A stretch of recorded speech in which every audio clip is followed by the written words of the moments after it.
not that it's not that big of a blowout. There is a gap, but it's a little bit Right. smaller, and that typically the paladin has something to do.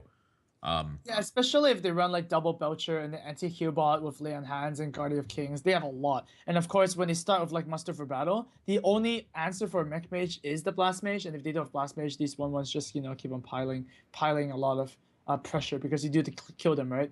Quartermaster could come at any time. But that wasn't yeah. the case. Dethelor is now going to face against another one of Lifecoach's decks. What do you think is we're gonna see here? It's it's pretty tough. I imagine Life Coach is just going to go with his own mech mage and try to go to battle. Is Hmm. what I think. I don't think he wants to queue handlock into it, and in my experience, I feel like Druid does pretty poorly against mech mage. Druid, I mean, if it's a ramp Druid, it's actually really, really good. I actually forget what Life Coach's version was. I think it is actually a ramp. Because I the actually thing think it of is ramp too. yeah, the rope is real. Oh, shots fired from Deathlord. Oh, sipping a victory drink and having a little. Oh man. Oh, I'm that's gonna wait for Deathlord to rope 3 times in this next game. it's funny because Life Coach also roping the webcam. Yeah, I'm saying right. He just. uh, I wasn't gonna say it. I was gonna just let bygones be bygones. But okay. I mean, come on, come on, Rope Coach. But yeah, his mech mage I think is what he's gonna end up queuing up here. Oh But man. if I'm Deathlor in this situation, we Mhm. talked about not cooing mirror matches, but I Yeah. feel like this is a spot where cooing a mirror match isn't that bad of an idea for 2 reasons. The first one is I feel like it's actually pretty good versus your lineup, and the second one is your mech mage is really good versus the rest of his lineup. So That's like true. trying to force him to coup your mech mage, I feel like is not that bad of an option. He's gonna go with handlock though, which handlock I feel like is not very good versus mech mage like at all. Oh, actually, in my experience playing Mech Mage, I just played like so many other games with Mech Mage.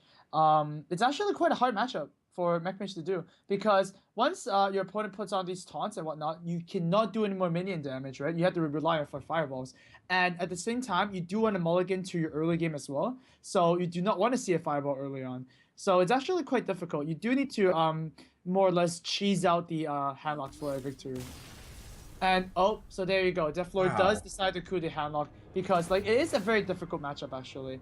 Wow. Um, Okay. I'm gonna talk a little bit about my opinion here for a second. I have okay, not played a ton of mech mage. I've probably played maybe 50 to 100 games of mech mage. right. Um, and I've noticed that like every single time I play, just like you mentioned, like every time they taunt up, I always just had fireball. Mm-hmm. And maybe that's just, I think I'm just when I think about it, and you're like, no, you have to have fireball. I was like, I start thinking about a lot of the games. It's like, yeah, I kind of did have to have fireball. Right, yeah. I think I've just had fireball every time, and maybe that's really swaying my opinion on it. I used to actually write down how I won games and then go and Mhm. look at it. And when I won games a variety of ways, I was like, okay, this is a good matchup. And when I would win games not a variety of ways, I would Mhm. be like, okay, this is actually a bad matchup, and I'm just getting lucky by having it every time. Yeah, so yeah, I mean, Deflor feels like he is very experienced with these matchups, and he decides to coup immediately. And I think because he did that, I think yeah, it shows that Mech Mage does have pretty hard time against Handlock, anti-Q bot, Sludge Belcher, stuff like that. They can actually stabilize quite well. Yeah. So yeah, So it's Life Coach. still just interesting to me. Yeah. Yeah, I mean I like his skill. I actually think that Life Coach is gonna pick a Druid here. Because if I remember correctly, it is a Ramp Druid, and Ramp Druid does pretty well against Mech Mage. Oh, Issue number four, what are you gonna do, right? Life Coach doesn't like mirror matches either. Like Really? he's mentioned that before, like on his stream and during some interviews and stuff. Mhm. He doesn't like mirror matches. Is what I remember him saying that. How so? Why is that? I forget exactly how he described it, but he was basically like when both of you are playing the same deck, it's kind of just luck. Hmm. Because both of you, it's like just a lot of times in those kinds of matchups, it's like cards influence so much more than decision making trees do. Interesting. All right, so here's a question: what mirror match is the most skillful? Because I think Handlock and Priest, I rate them among the most highest skill mirror matches. I think Paladin versus Paladin's weirdly up there. Paladin, yeah, Paladin, you get to do some plays. Yeah, you do have a lot of options. I think Druid versus Druid is up there, but everyone's gonna hate on me when I say that. But It's just Her I first really, person to innovate Shade gets the win. yeah, I disagree with it. I had someone innervate Shade and then coin Shade against me, and I beat him. And I didn't have a wild growth or an innervate. It's just Yeah, sometimes, they're sometimes 4/6 taunts just live through Black Knights. They just don't happen. sure. Um, Oh but man, look at Dethelor. This is hilarious. Lifecoach is still choosing his deck, and Dethelor is giving us a little skit thing. Oh man, Dethelor, look at him. He's like so focused and picking a class that you know. yeah. I have to mention, by the way, Dethelor has been really on point in these games Mhm. that we've seen so far, and not only that, but he came through such a stacked bracket in the qualifier stage. This guy's really proving himself. Like it's just he's performing way higher than I thought he was going to. Yeah, he's been definitely surprising a lot of people, especially with his first day one game, the series. He did really really well. So, I think he's one of the favorite underdogs or the favorite names that haven't been around yet. And if he wins this one, then I'm pretty sure that people are gonna be start noticing him. Pretty shaky opening hand for Deathlore here, and And Lifecoach then looks like it's a mirror match, by the way. yeah he chose to go with it anyway, and I think one of his tiebreakers is just going to be again just how poorly I think the Druid lines up versus Mech Mage. It feels awful. Okay. Well, life coach here could coup, but his hand is looking okay. It's not the worst. Deflor is probably gonna flip out all these cards. Yeah, I like the mad scientist only keep from Lifecoach too. Yeah, you I definitely would have want pitched the to keep it. Noyatron. All right, so Deflor starts out here. That's also a miss, but hey, you have a Snow Sugar at least. I feel like if you're going first and you miss a one drop, you're just playing from behind the whole way. It definitely can matter. I mean, some of the decks are built to focus more on the mid stages of the game and a little bit heavier on trading than they are on just Right? damage to the face. And it looks like that's what Deathlor's version is. And it looks like Life Coach's is he wants more flexible options. And I think that's why the Mad Scientist is in here is to, when he's got a hand that has a lot of options, he can choose to try to go for the blowout route and like trade one minion and then just like stack up his board and hope that Mirror Entity's enough to end the game. Yeah, mirror entity. Sometimes in the mirror match could be very very bad though. Your opponent just use a Cogmaster or just use a Clockwork Gnome, and you just pay 3 mana to like summon something else. So that's why you really want to pull them out from Mad Scientist. In a sense, Mad Scientist is kind of like a baby Karen, in that if the mirror entity spawns like a 2/1, it's a 2/2 that spawns a 2/1. So that's perfectly Yep. fine. So it's going to spawn something pretty good here. It's either going to get Harvest Golem or Tinkertown Technician. Oh man. A So death rattle Deathlor, as a yeah, death rattle effect with a harvest golem. That's pretty insane. yeah. Deathlor is really struggling over this too. He doesn't want to run his Snow Trigger into this Annoyatron either. You might see a ping here.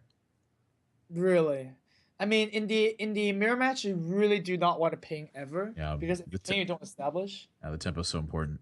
Yeah, and of course, if the trigger just hits the inertron doesn't even get frozen because it doesn't take any damage from the trigger. Pinging this Annoyatron though, it does more than just kill the Annoyatron. It shuts off your opponent from being able to play something like Tinkertown Technician. It Yeah, also that's gives true. you can also a lot of times he can just assume that this is a mirror entity too, Right, and of it gives him a course. chance to draw like a 1-drop or something. Well, I mean, playing the Harvest Golem now also guarantees that a mech is going to survive on the board, right? I mean, the Harvest Golem does the 2 bodies. So he also has a good setup for Goblin Blast Mage here. So I actually like the Harvest Golem here. I think if you start paying the pain game, you're not going to win this match. Yeah, it's a bit early. Over at Life Coach's side, 3 mana. He could actually clear the board if he wants with the Frostbolt. If he actually reads that his opponent has a Blast Mage. So, it's one of the options available. The other one, of course, just drop your Tinkertown, establish the 4/4 on the board, trade what you can, and yeah, go from there. Yeah, I imagine he's gonna be considering pretty much all of his options as he always does, and I'm wondering how much he values killing all of his opponent's minions right now because he doesn't really have anything that's highly threatened by a blast mage. really. So yeah, but then I think you still want to kill the trigger here. Make your Inertron a 1/4 taunt. That's one of the best minions ever. And yeah, Dethelor needs some pretty good pings here. From one golden and one not golden. Which one do you use? Golden. Use the golden one. You don't want to save it for later? I always go for the gold. All right. Do you hit with the Harvest Golem first? I think so. Okay. I don't know. I don't even really like playing it here, but you just don't have any other plays. Oh. I mean, this is fine as well. I mean, you're just ensuring some sort of answer to what's going on. Yeah, but then if this Harvest Golem dies, then there's gonna be all of Dethelor's hands. Those minions just lose value. So much value. Lifecoach here drew the Shredder. That's a pretty good 4-drop. Yeah, I'm curious if he's gonna go for Shredder or if he's gonna take out the mech entirely. Well, if you take out the mech entirely, what exactly is your follow-up? Well, you just have Clockwork Gnome. You're gonna have Clockwork Gnome in the Harvest Golem out. Yeah, but seems pretty weak. It seems like you want to like squeeze in the Clockwork Gnome in turns you can squeeze it in. For example, like you're floating 1 mana now and you're floating 1 mana next turn, and that's pretty sad. So Shredder here, I think would be Lifecoach's decision just by looking at this. I mean, if your opponent had a Blast Mage, you know what would he play last turn? You know, so I feel like that was the play. Trade for the front body of this Harvest Golem. He wants, but nope, goes for the Ooh. I actually really like that. I like that he's just going for pressure instead. Dethelor, on the other hand, I mean, Blast Mage has to come out here, right? Just has to. Do you attack the Shredder first, or the Harvest Golem? Actually, do you use the Goblin Blast Mage first? I mean, what are the chances that the Blast Mage hits 2 on each one? I don't know the exact math off the top of my head. I'd say it's pretty rare. Yeah, I'd say it's pretty rare. I think you just Goblin Blast Mage first, and then hit the one that got hurt down to 2 health. But gonna use the TTT instead here, and there's a Coolant. Coolant's actually pretty important. Man, this Harvest Golem is actually very important. We see that a lot of people have opted to not use any Harvest Golems in their mech decks, and instead use Spider Tanks only as a 3-drop along with Tinkertown, because like Spider Tank just push for more pressure, right? But the Harvest Golem, in a sense, the power is to guarantee that you have a mech on the board. It does have 2 bodies to remove, so it's very, very annoying. Yep. Speaking of annoying. Oh, hello. Hello. 5 mana. You could utilize the ping here, and you also could utilize the Frostbolt. How much do you think the Tinkertown is pressuring you? Like, do you want to Frostbolt and ping that off and play the Clockwork Gnome for it, perhaps? Well, I'm thinking about the same thing that Dethelor did, where he Frostbolted his opponent's Tinkertown and then pinged it off. Right. The difference is that Dethelor was behind when that happened, and I don't really feel like Lifecoach is behind. I feel like he's safe if he wants to use Frostbolt. He doesn't have to ping it this turn. He has the leisure of using his mana the following turns, because he's not gonna. He doesn't have as much. He does not only does he not have as much to develop in his hand, but he's already ahead on the board. So his mana is a little bit more flexible than his opponent's is at this point.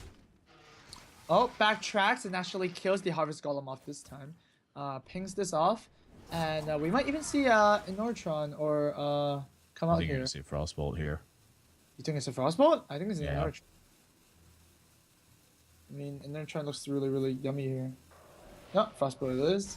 Yeah, so this is a really important turn for Lifecoach too, and the reason I think he's chosen to play around Blast Mage at this point. Wow, big draw from Dethelor, actually. That's important. That is a very insane draw, actually.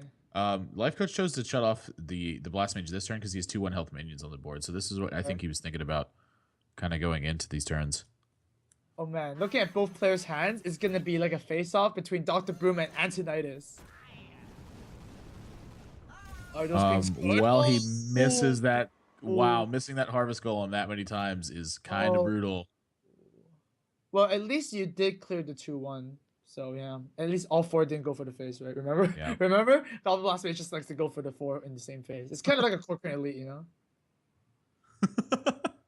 Actually, if you look at it that way, it's a Corcoran Elite that has one more health and one more attack, and also has divine shield when it attacks, right? Kind of, like if it clears a minion. So it's actually insane.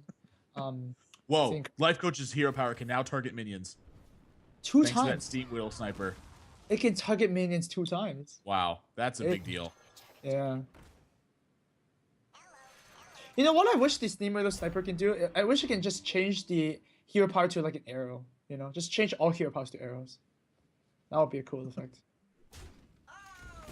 All right. It's a turn 7 play. What do you think this is gonna do? Well, he's gonna have to play Dr. Boom here. If he'd have drawn another mech, I think you would have an argument for the other Goblin Blast Mage. Turn 7 Dr. Boom, of course. And Lifecoach here. Well, doesn't seem like it's too hard to deal with this one. I'm curious if he's actually going to play Antonidas this turn or not. Oh, you play Antonidas? You're holding the cloak field. Yeah, like how greedy can you get here? Because if it just gets fireballed ping, you're going to lose so much leverage. And both players at such a high life total too. Really? I feel like I think you can just fireball. No. I'm saying if Lifecoach plays Archmage, just a fireball is going to kill his own Archmage. Oh yeah. But for Lifecoach's turn, if he fireballs and just pings here, I think it's perfectly fine. I don't mind just using the shield either. Turn it into a 1/9 taunt. Oh, 1/9 taunt is good. Yeah. And just ignore all these mechs. Like, who cares? Right? Let him do the trading. Yeah. Have fun. Yeah. Let him figure it out. Wow. Second fireball gets picked up, but not really a ton of pressure going on. I gotta imagine you're blast maging first. I'm pretty sure you do, because if it even hits the inner chart for 1 damage, then you also get a lot of leverage, right?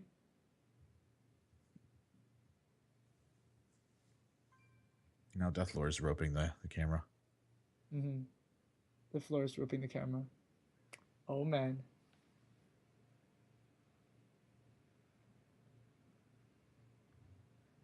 What to do? Looks like we have a DC here actually on Dethelor's side. Oh man. That would kind of suck. Yeah, that's really bad news. I mean, he's not entirely out of this game yet. Yeah, it's looking pretty bad for him, definitely, because there's the Archmage that's gonna come out. But I don't know, if the Blast Mage actually did a lot of work, then it might be different, you know. Might be very different. Yeah, this is 100%. This has got to be a DC at this point. Yep. Yep.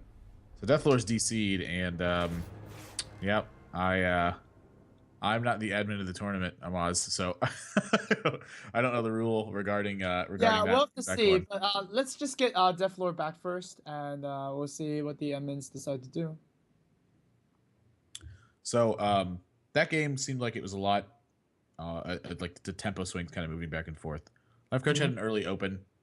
Mad Scientist with Mirror NC gave him a lot of pressure through that mid game.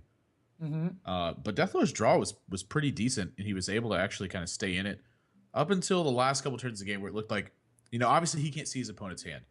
We see that Lifecoach's hand is Archmage and Finicky Cloakfield, so he can stealth his own Archmage, get a fireball, and then that's 18 points damage. He's pretty much got it locked up from that point. Right. But Dethelor doesn't see that. Where do you think he could have done something to put himself back into that game earlier, or maybe take the lead?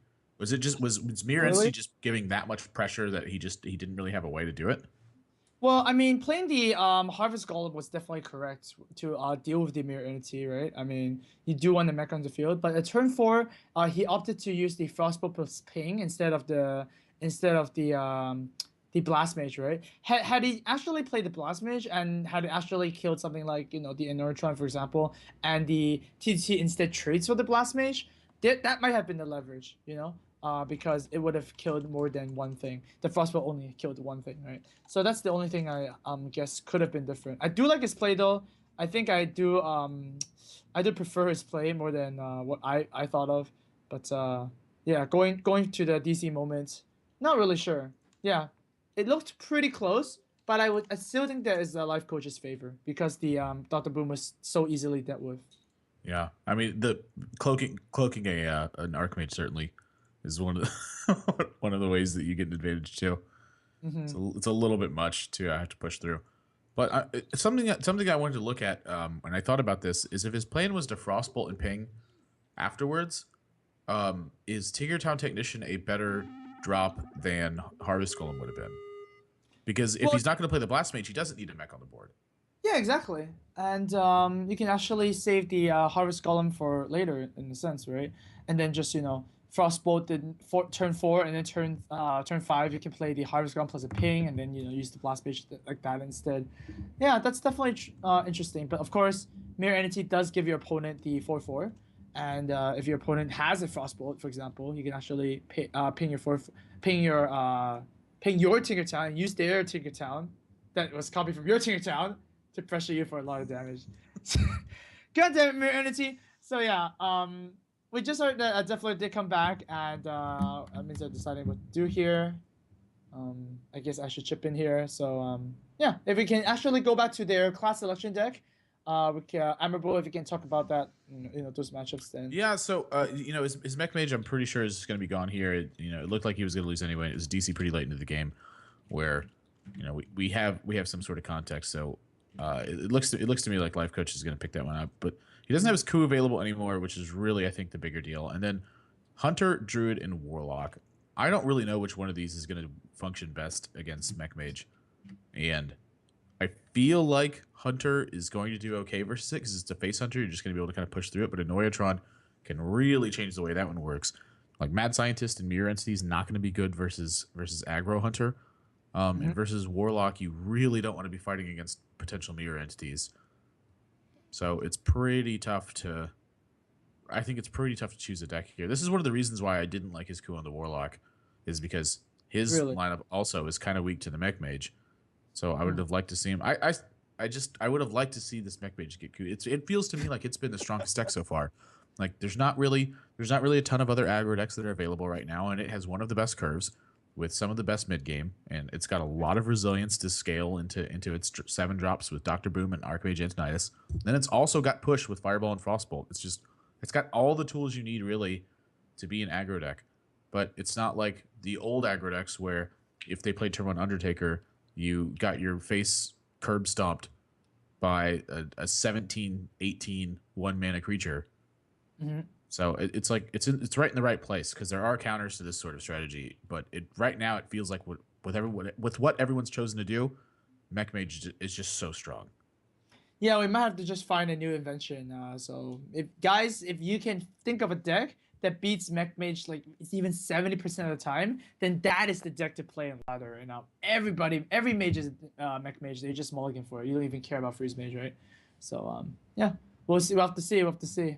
The new season is definitely coming out as well. So get those games in, guys. Especially if you're still wishing for that rank 20, you want to get that card back, right? So we have about what 9 hours to go before the new season starts. For the US, it looks like it's about 14 hours. 14 hours. 14 hours and 35 minutes is what I think is left for the US. Very precise. Because they change over at 12 p.m. Pacific Standard Time, which right now it's 9:25 on the West Coast. Okay. So yeah, that's a lot of time. But it's a lot of time. Right now we have the Pinnacle to deal with. Yeah. I mean, for our viewers, of course, you can be playing and watching at the same time. Wouldn't that be a great thing? But of course, sometimes do you actually like playing and watching at the same time? Yeah, I do. You know that thing that when Crip was actually playing 2 games at the same time? I tried that, and it was really hard to play 2 games at the same time. So because it was really hard, I decided I wanted to play 4 games at the same time. So I'm actually watching and casting the Pinnacle, and I'm playing 4 games at the same time on my other monitor. I know it's difficult to believe it because you haven't heard a single click, and I've been focusing intently on these games. But that's why I'm also Legend 6,433 on all 4 of my other accounts. That's a pretty high number. Yeah. I'm not really sure on that. It's what happens when you lose every game. Right. I mean, I was actually saying that what if you actually watch a stream and play a game? Do you get like distracted or whatnot? Like, do you like that? Yeah, I do, but I tend to do it anyway. Okay.